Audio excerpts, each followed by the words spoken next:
todos, né? Principalmente para quem nos acompanha pela internet. Para quem está chegando hoje, vamos explicar um pouquinho como que é o esquema do estudo, né? Nós estamos estudando o capítulo 1 do livro Gênesis de Moisés. Mas a gente faz esse estudo baseado em três vertentes, né, de inspiração. A doutrina espírita, o cristianismo e o material da tradição do Velho Testamento. A gente conjuga esses três elementos para que a gente consiga extrair o espírito da letra, né? Mas acho que o mais importante desse estudo do Gênesis é que, com a leitura do texto, extraindo o espírito da letra, a gente consiga estabelecer uma conexão espiritual com o mundo superior, para que essas vibrações superiores consigam alterar panoramas interiores, para que a gente consiga sair daqui mais confortado, mais esclarecido, mais conectado, em comunhão com Deus, para dar sequência à nossa vida, às nossas atividades, às nossas obrigações, né? Aquilo que nos move. Então, é importante que a gente se abra agora para a influência do mundo espiritual superior e que deixemos também a intuição e a sensibilidade falar. Porque a interpretação do texto, ela não pode simplesmente passar por um caminho puramente intelectual. Porque senão a gente não capta o texto na sua beleza, na sua consolação, no seu esclarecimento. Então, isso é um ponto fundamental. E a gente vai ver aqui que, por mais que pareça complicado algumas coisas de interpretação bíblica, é no fundo uma grande diversão. É muito lúdico a interpretação da tradição. A gente vai ver isso aqui, né? Vai se permitir isso. É como montar um jogo, um Lego. Você vai juntando pecinhas e vai conseguindo ter uma visão, e aquilo que parecia tão escuro se transforma em luz. Aliás, esse é o tema de hoje. Hoje nós vamos estudar o versículo 3, que disse assim: E disse Deus, haja luz, e houve luz. E viu Deus que a luz era boa, e fez Deus separação entre a luz e as trevas. E Deus chamou a luz dia, e chamou às trevas noite. E foi a tarde e a manhã, o dia 1. Esse é o texto. Primeira coisa que a gente queria chamar a atenção aqui: Deus disse e a luz se fez. Por isso, um dos nomes de Deus na tradição judaica é aquele que disse e o mundo se fez. Interessante isso, né? Basta ele dizer. Outra coisa que a gente quer chamar a atenção, isso é muito importante, nós vamos voltar aqui na palavra, né? Não está falando nem de sol nem de lua. Criou a luz, porque as trevas já existiam. Olha, esse aqui é o versículo 4. E disse, o 3, né? E disse Deus, haja luz. Mas no 2 fala das trevas. Havia trevas sobre a face do abismo e o Espírito de Deus se movia sobre as águas. Então já estava tudo em trevas. Era um abismo. Estava tudo escuro. E disse Deus, haja luz. Interessante isso, né? E aí ele separa. Luz é dia, treva é noite. Mas não fala nem de sol nem de lua. E é curioso porque esse é o dia primeiro. E se a gente for lá para o versículo 14 em diante, aí ele vai criar os luminares, o sol e a lua. Então ele diz assim: haja luminares na expansão dos céus para haver separação entre o dia e a noite. E sejam eles para sinais, para tempos determinados, para dias e anos. E sejam para luminares na expansão dos céus, para iluminar a terra, e assim foi. E fez Deus os 2 grandes luminares, o luminar maior para governar o dia e o luminar menor para governar a noite. Sol e lua. É interessante isso aqui, porque a gente vai ver que a luz que está falando aqui não é uma luz física. Não pode ser uma luz física. Porque sol e lua só foram criados no quarto dia. Então, esse é o pano de fundo, essa é a base. É a partir daqui que a tradição religiosa vai buscar elementos para construir a Bíblia toda. Que luz é essa? Nós vamos começar do fim hoje, não inverter. Entendeu? Começar do começo, mas nós vamos começar do fim. Essa luz, é claro que é Jesus. Como diz o teólogo Roberto Carlos. Parece interessante, é engraçado isso, né? Mas olha como é que João escreve o Evangelho mais de 2.500 anos depois. Ele começa assim, ó, no princípio, só dele dizer isso,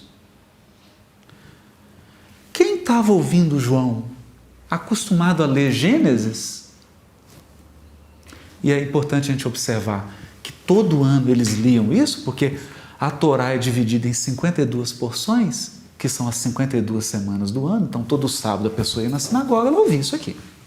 Estava cansada de ouvir. Quando ele fala no princípio, todo mundo vai para o Gênesis. No princípio criou Deus os céus e a terra, primeiro dia, a luz. E criou como? Com a palavra dele.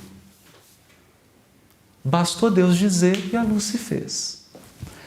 A brincadeira, eu digo brincadeira porque a atividade interpretativa do povo hebreu é lúdica, ela é divertida. A criança começa e vai, de uma maneira muito gostosa, fazendo a interpretação.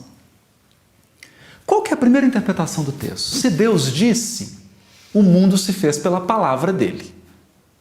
Até aí, tudo bem? Todo mundo acompanhou? O mundo foi criado pela palavra. A luz foi criada pela palavra de Deus. Acontece que essa palavra de Deus, nos textos posteriores, começa a se deslocar, a se desmisturar de Deus. Como assim? A palavra começa a ganhar autonomia. Então o texto bíblico diz assim, e a palavra de Deus visitou fulano. Palavra visitando? A palavra, Isaías, por exemplo, a palavra de Deus curou o rei. Como? A palavra curou. E a gente vai nos textos da sabedoria, nos textos de provérbios, a palavra começa a ser personificada, ela vira uma pessoa mesmo. A palavra conversou com Deus, a palavra, Deus trocou ideia com ela. Como é que nós vamos criar o mundo? Vamos fazer assim, vamos fazer desse jeito, traz a planta, olha o projeto, conversa com a palavra. Interessante isso. Quando a gente vai para os textos que estão fora da Bíblia, que estão depois que termina o Velho Testamento, Zacarias, e começa o Novo, nós temos aí uns 200 anos de escuro, de apagão. Não tem profeta, não tem texto, não tem nada. Entre aspas. Porque nós temos uma rica atividade, uma produção literária enorme que vai inspirar todo o Novo Testamento. Essa literatura é chamada de apocalíptica. Por que apocalíptica? Porque as pessoas começam a se desesperar. Muito semelhante ao que nós estamos vivendo hoje no mundo. As pessoas começam a se perturbar, elas começam a ficar impressionadas com a corrupção, elas começam a ficar impressionadas com a violência, elas começam a ficar impressionadas com a maldade, elas começam a ficar impressionadas com a desorganização. E qual vem a sensação? De fim. Fim. Pensa em fim, surge uma esperança. A esperança de uma solução, de uma luz, de um renovo, de uma renovação. Aí começa a ter um tanto de literatura que é chamada de apocalíptica. Por que apocalíptica? Porque fala da regeneração do mundo, da criação de um novo mundo. Olha que interessante. Criação de um novo mundo. Por que criação? Porque não dá para aproveitar muito o mundo que está corrompido, que está perdido, que está deturpado. Então é preciso recriar. É aí que vem João Evangelista. Quer dizer, é aí que vem todos os autores do Novo Testamento, mas principalmente é aí que vem o Cristo, né? E João traduz isso como? Ele diz assim: no princípio era a palavra. Disse Deus, no princípio era a palavra. A palavra de Deus, a palavra que criou tudo. Até aqui tudo bem. Nenhum problema. Qualquer um leria isso aqui sem problema. Mas aí ele começa a complicar. E a palavra estava com Deus, a palavra era Deus. No sentido de divino. Porque aqui, bom, aí a questão de grego não vou entrar nisso não. Usando um substantivo com um caráter adjetivo, né? Para dizer da divindade. A palavra estava no princípio com Deus, todas as coisas foram feitas por ela. Não é isso? A luz não foi feita pela palavra? Disse Deus e a luz se fez? A luz foi feita pela palavra. Nela estava a vida. E a vida era a luz dos homens. Então, esse texto... E a luz resplandece nas trevas, e as trevas não a compreenderam. Houve um homem enviado de Deus, cujo nome era João Batista. Ele veio para testemunhar, para dar um testemunho da luz, para que todos crescem através dele. Ele não era a luz, mas veio para que desse um testemunho da luz. Lá, no Cristo, estava a luz verdadeira, que ilumina todo homem que vem ao mundo. O que João acaba de fazer aqui? João fez uma coisa curiosíssima. Ele conectou a luz do primeiro dia e disse Deus, haja luz, com Jesus Cristo. Com a figura de Jesus. Então, a luz do princípio, por isso que não tem nada a ver com o sol. O sol foi criado no quarto dia, lua. Essa luz é outra. É uma luz espiritual. Por que eu disse que nós vamos começar? Tá, estão acompanhando, gente? Quem quiser.